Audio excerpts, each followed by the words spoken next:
For the last couple of years, I've worked with and coached many Scrum Masters. This role is crucial for the success of Agile teams, Scrum teams, and the whole Agile transformation in the organization. But in my experience, during an Agile transformation, many companies deprioritize the role of a Scrum Master. They keep Scrum Masters in the sideline. And if ever at some point Scrum Masters come into the picture, they often lack or have the wrong experience.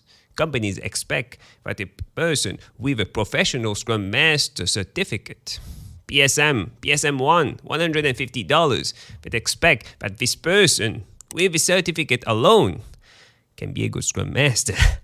This video will be lighter than my typical videos. Let's have some fun. I'm gonna rant on the different types of bad Scrum Masters I've experienced throughout the years and how you can find out if your Scrum Master is terrible.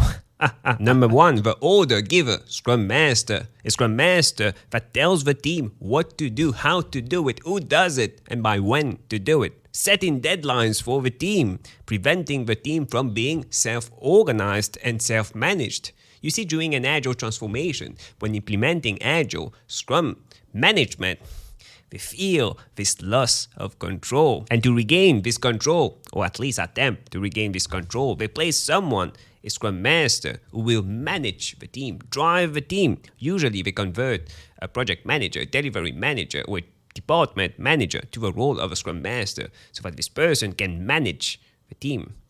But the problem is, as soon as someone, a Scrum Master, tells the team what to do, the team shuts down. They shut down. Why improve? Why think for themselves when there's someone to tell us what to do? And this never changes. The team will never be able to be self-managed and self-organized as long as this person is here. The Scrum Master is the owner of a process, of a product, of a team. Why improve when you have someone else to think for you? But it's not always the fault of the organization. Sometimes the organization hires a Scrum Master and puts the Scrum Master with a Scrum team to do their role as a servant leader. But the Scrum Master didn't understand that. The Scrum Master is simply a bad Scrum Master. Doesn't understand the role of a Scrum Master. Thinks that they are here to manage the team, drive the team, set deadlines for the team, estimate work for the team, tell the team what to do, when they should be serving the team and supporting the team, coaching, teaching the team. Servant leaders. If your Scrum Master is acting like a boss, talk to them.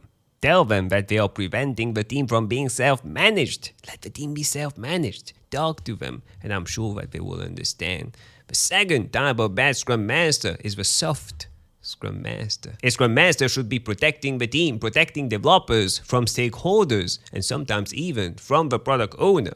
But the Scrum Master is also part of the organization, part of the organizational structure, the organizational hierarchy. They have a manager somewhere giving orders, and their job is to follow orders. Well, at least if they want to keep their job, if they want to advance their career. And very often these orders from middle management, upper management are not good for the team. They are trying to control the team, preventing the team from being self-managed. And the Scrum Master who needs to follow orders to keep their job can't protect the team. And it's difficult for the Scrum Master. A good Scrum Master should be fearless, have the courage to go against management. But the Scrum Master is really hard to find. Next, the Scrum Master in name only. When a company goes through an Agile transformation, maybe from a waterfall model, and they want to use Scrum now, they need to find roles: the product owner, developers, and the Scrum Master.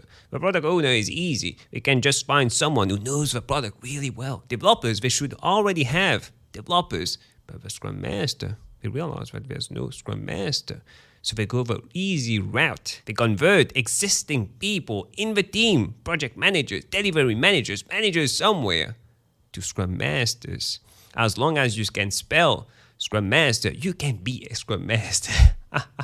But the problem is that these people are not qualified to be Scrum Masters. Yesterday, one of your colleagues sitting next to you doing the same job as you automatically today transformed into a Scrum Master who's supposed to be teaching you Agile practices and the Scrum framework.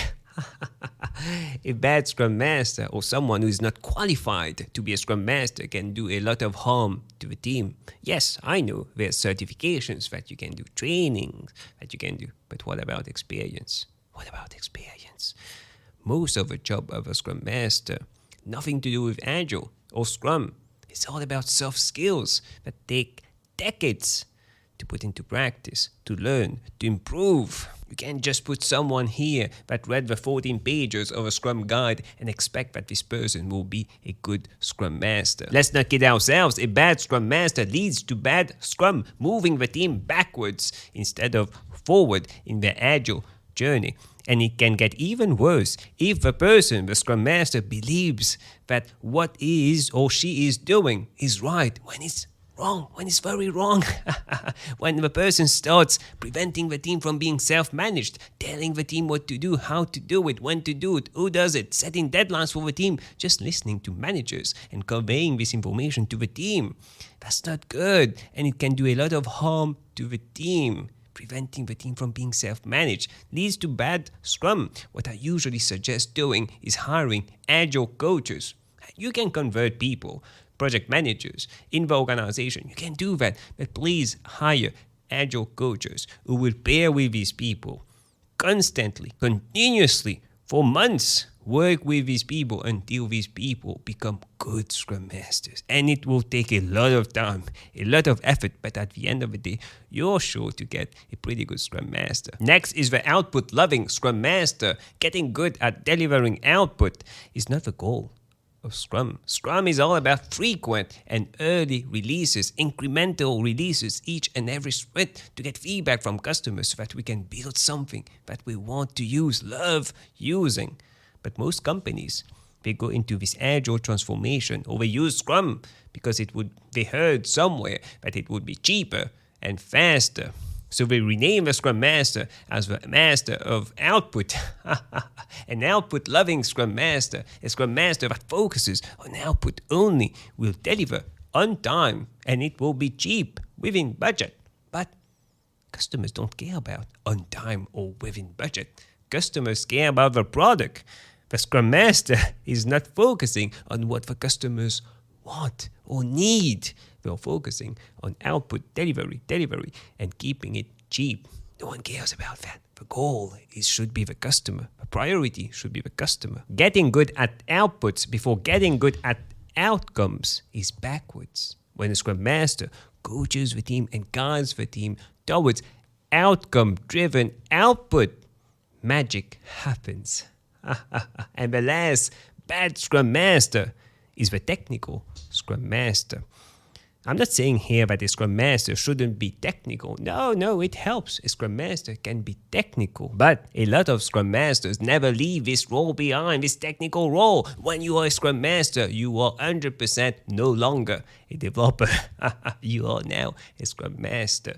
I see a lot of Scrum Masters telling the technical team what to do and how to do something simply because they were a developer previously, or asking the team, why does it take so long? This is simple. We should do it in 1 day instead of 5 days. Estimating for the team, giving deadlines to the team, communicating these deadlines without checking with the team, to other stakeholders. A good Scrum Master with a technical background can use this to ask powerful questions to the team, but not interfere in the team's work. Not tell the team what to do or prevent the team from being self-managed. Which brings me to my next point. If you want more tips, insights on Agile, Scrum, personal growth, click on the video that stands out the most on the screen right now, and I'll see you in a few seconds.